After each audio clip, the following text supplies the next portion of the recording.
दोस्तों, महाभारत का युद्ध एक ऐसा युद्ध था जिसमें परिवार और संबंधों का टूटना तय था, जिससे सभी को गहरा दुख और विलाप हो रहा था, क्योंकि यह एक ऐसा युद्ध था जो न केवल भौतिक विनाश लाने वाला था बल्कि नैतिक और भावनात्मक रूप से भी सभी को नुकसान पहुंचा रहा था। इसलिए वे सोचते थे कि राज्य के लिए इतने लोगों की मृत्यु और पीड़ा अनैतिक है और कुछ भी करके भाइयों के बीच ये रक्त रंजिश न हो। लेकिन हस्तिनापुर नरेश धृतराष्ट्र का पुत्र दुर्योधन ही एकमात्र ऐसा था जो इस युद्ध को टालना नहीं चाहता था और बार बार अपनी दुष्टता से पांडवों को युद्ध के लिए उकसाता रहता था। इसलिए जब कौरवों और पांडवों का युद्ध होना तय हो गया तो दुर्योधन को मामा शकुनी ने युद्ध में विजय पाने के लिए अपने बड़े बुजुर्गों से विजयश्री का आशीर्वाद लेने के लिए भेजा। विजयश्री का आशीर्वाद पाने के लिए दुर्योधन सबसे पहले माता कुंती के पास पहुंचा, जहां माता कुंती महल के एक कोने में बैठकर होने वाले इस धर्मयुद्ध के बारे में सोच में डूबी हुई थी।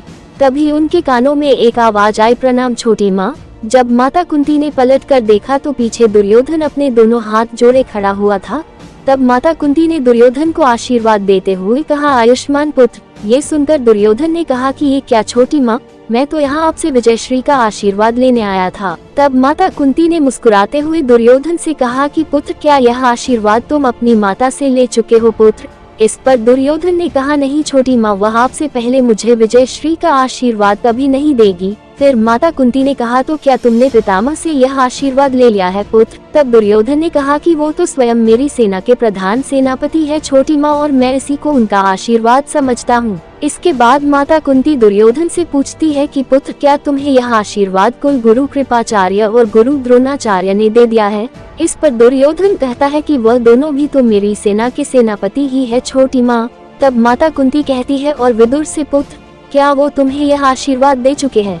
तब दुर्योधन ने कहा कि काका श्री विदुर मुझे यह आशीर्वाद कभी नहीं देंगे छोटी माँ, क्योंकि वह मेरी विजय कभी चाहते ही नहीं है, वह मेरे हितैषी नहीं है छोटी माँ। क्या आप भी मुझे काका श्री की भांति विजयश्री का आशीर्वाद नहीं देंगी? तब माता कुंती दुर्योधन से कहती है कि पुत्र विदुर जी को तुमसे कोई व्यक्तिगत आपत्ति नहीं है, परंतु अगर तुम हस्तिनापुर के विरोधी हो तो वह तुम्हारा साथ कभी नहीं देंगे, क्योंकि उन्होंने अपना संपूर्ण जीवन हस्तिनापुर की भलाई और सेवा में ही लगाया है। वह तुम्हारे और इस हस्तिनापुर दोनों के ही हितैषी है। तुम्हारे बड़े अगर तुम्हें किसी बात पर टोके तो उनकी ओर से कभी मन मैला नहीं करना चाहिए। माता कुंती की बात सुनकर दुर्योधन खामोश हो जाता है।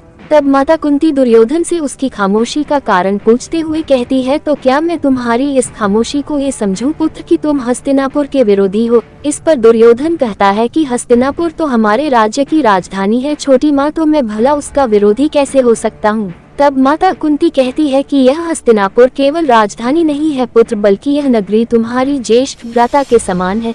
इसे केवल राजधानी समझने की भूल न करो। इस नगर के द्वार पर माथा टेक कर इससे विजयश्री का आशीर्वाद मांगो। परंतु पुत्र, तुम्हारी छोटी माँ के पास तुम्हें देने के लिए विजयश्री का यह आशीर्वाद नहीं है। फिर दुर्योधन कहता है कि इसका मतलब मैं ये समझूं छोटी माँ कि आप मेरी विजय नहीं चाहती। इस पर माता कुंती कहती है कि युद्ध में पराजय किसी की भी हो पुत्र, परंतु हमारे भाग्य में तो केवल रोना ही है। मैं तुमसे प्रसन्न नहीं हूँ, किंतु मैं तुम्हारा शव भी तो नहीं देखना चाहती, इसलिए ये लंबी आयु का आशीर्वाद तुम्हें दिया था। माता कुंती ने ऐसा इसलिए कहा क्योंकि दुर्योधन ने कभी पांडवों का हित नहीं चाहा था, बल्कि भरी सभा में उनकी कुलवधू का भी अपमान किया था। अंत में माता कुंती दुर्योधन से यह कहती है कि पुत्र, यदि तुमने ये युद्ध करने की ठान ही ली है तो जाओ पुत्र, तुम्हारी छोटी माँ का आशीर्वाद हमेशा तुम्हारे साथ है। लेकिन पुत्र दुर्योधन, मैं यह नहीं कह सकती कि मेरे आशीर्वाद का ये कवच तुम्हें अर्जुन के बाण और भीम की गदा से बचा पाएगा भी या नहीं। माता कुंती ऐसा इसलिए कहती है कि एक माँ अपने पुत्रों को उनकी गलती पर माफ भले ही कर दे, लेकिन एक पति अपनी पत्नी का अपमान करने वाले को कभी नहीं छोड़ेगा। यानी अर्जुन और भीम युद्ध में दुर्योधन का क्या हश्र करेंगे, इसका उसे अंदाजा भी नहीं था।